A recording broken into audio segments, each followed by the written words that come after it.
الحمد لله وحده والصلاة والسلام على من لا نبي بعده. قال النبي صلى الله عليه وسلم: أصحابي كالنجوم فبأيهم اقتديتم اهتديتم، أو كما قال عليه الصلاة والسلام. واجب الاحترام معزز علماء کرام، میرا ویسے تو وقت نہیں ہے، وقت تو قاری عثمان صاحب کا ہے، میرے ذمہ تو صرف نقابت ہے. تو میں اپنی نقابت کا آغاز صحابہ کرام رضوان اللہ تعالی علیہم اجمعین سے شروع کروں گا.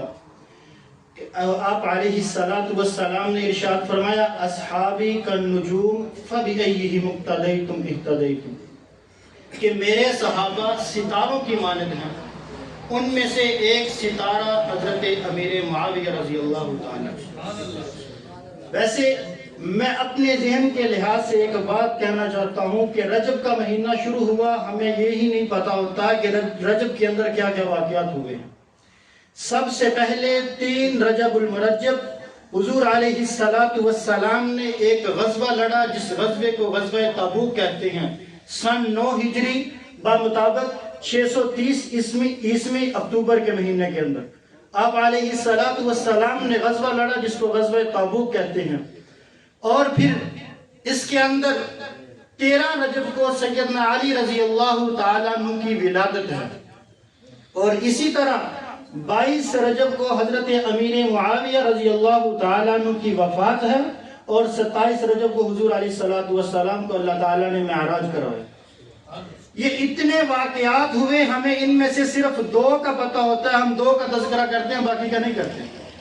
وہ 2 کون سے؟ ایک معراج کا جس کو ہم سر فرشت رکھتے ہیں، اور دوسرا حضرت امیر معاویہ کا جو آج کل ہمارے دلوں کے اندر شعور کا تھا. وگرنہ آج تک ہم نے کبھی امیر معاویہ کی شان کے اندر کسی نے بیان ہی نہیں کیا. خاص طور پہ اس موقع پر ہم نے ان لوگوں کے پیچھے چلے جنہوں نے کہا کہ 22 رجب کو حضرت امام جعفر کی ولادت ہے.